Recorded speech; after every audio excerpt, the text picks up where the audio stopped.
I'm finally attending the college of my dreams. The first day of class is awesome. This morning, my Spanish professor struts into the classroom like an African queen. She's slim, trim, energetic, elegantly dressed, and beautiful, with a deep, dark chocolate complexion, short haircut, and perfect white teeth.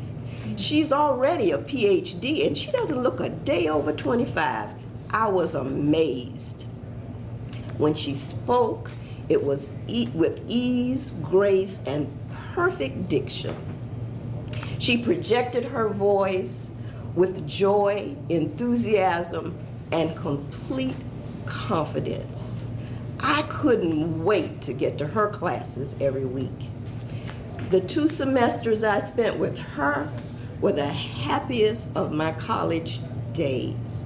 I never forgot her joyous spirit and magnificent regal carriage.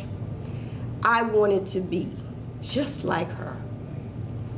I'm proud to speak her name, Eva Bozeman. Tenacity is the key to success.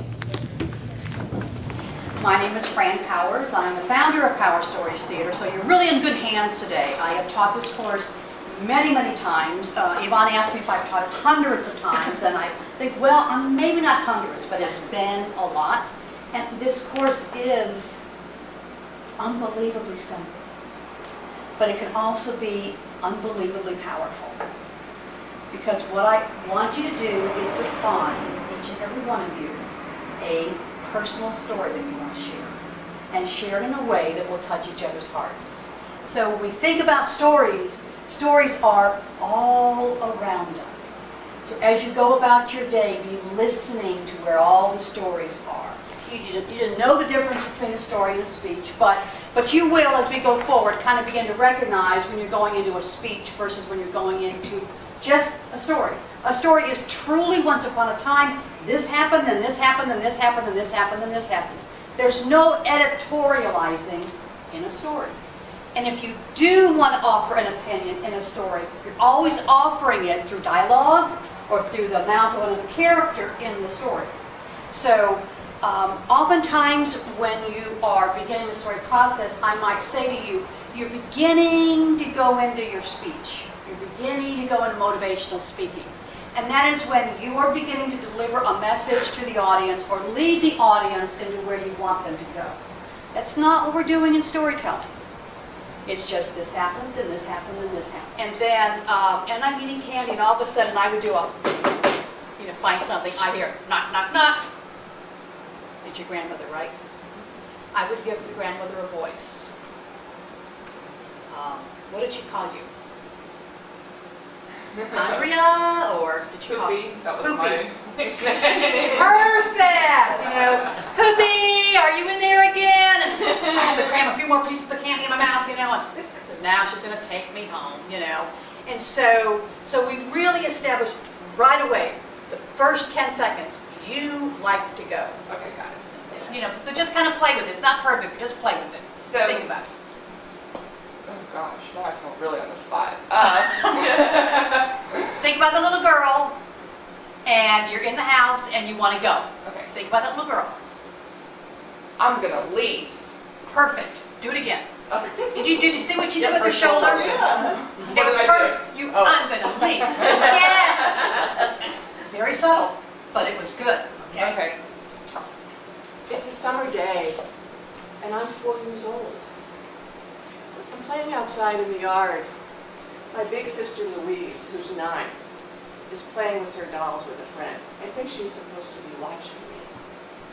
My big sisters, Pat and Louise, who are 13 and 11, are nowhere to be found. They don't want to get caught babysitting. It's a little long.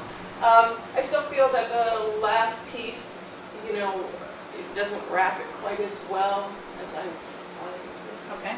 And I may have rambled a little bit. Okay. Okay. What I'd like to do is give Kathy some feedback. Okay. Just like we did last week. Mainly, I'd like it to be kept on content since we haven't had, this is where we are. We've done all the kind of the general talk about the power story.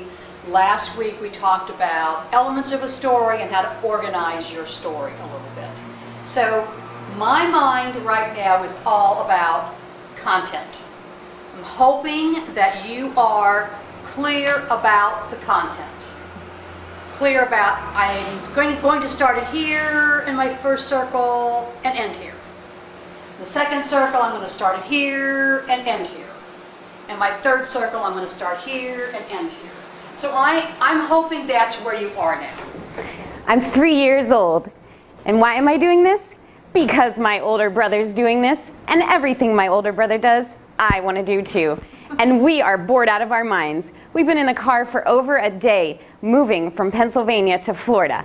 Just when I think I can't get any dizzier, oh, that hurt. I'm bleeding. My stressed out parents grab me, throw me in the car, and off to the nearest clinic we go. When we get there, they throw me on a table, and I'm laying back, and all I can see are bright lights. I'm terrified. I'm trembling. They're sticking things in my forehead. I have no idea what's going on. But I tell myself, be brave, don't cry, don't cry, don't cry. I know this is gonna leave a scar, but I know it'll be over soon, and I'll get through it. I find myself sitting again. This time, I'm at a dining room table, and it's Thanksgiving. And I have made everything. A big, beautiful turkey, smells so good. All of the side dishes. I even have a pumpkin cheesecake in the oven. And we're eating, and we're drinking, and talking. My husband, my in-laws, my brother-in-law and his girlfriend. And we're having this great conversation, and it's this moment. But it's not right. I sit at that table and I look around the room at the people, and I find myself in bed that night looking up at the ceiling. I don't belong. I don't belong here either. You know you're getting old when you start telling your glory day stories to your kids. My Grandma Williams told fabulous stories in her big kitchen. The stories in her kitchen range from the trivial to the truly scandalous, depending on the day and the number of relatives present. And all the women had this kind of shorthand of gestures and phrases because of all the kids in the room. And all the iconic words that went with the scandalous subjects could only be spoken on a whisper.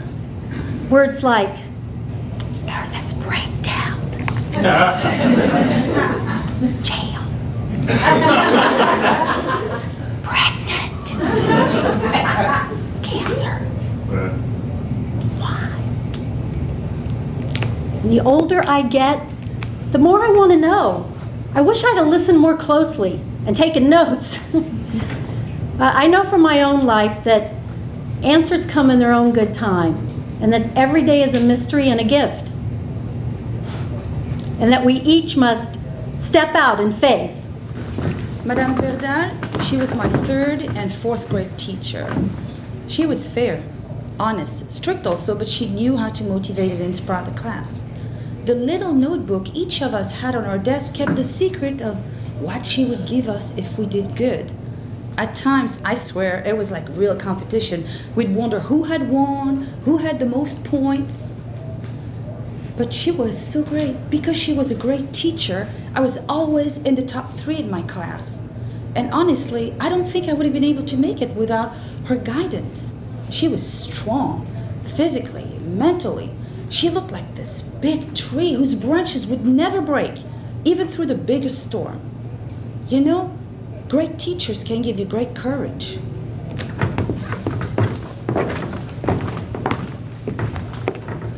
Who would have thought that the kindness of a stranger would affect the way that I would treat others the rest of my life?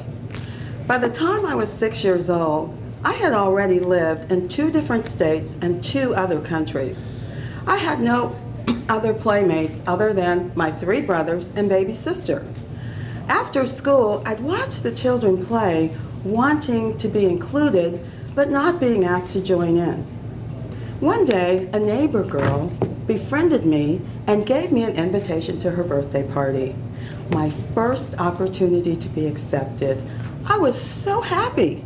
I remember walking to her house with my present in hand and going inside and seeing the table with the cake and the presents. It was just like on TV. After the party, all the girls in attendance were given a present. An apron with our initials sewn in red. My first gift from somebody outside of the family. I felt included. All this from a woman I didn't know. I felt well with myself.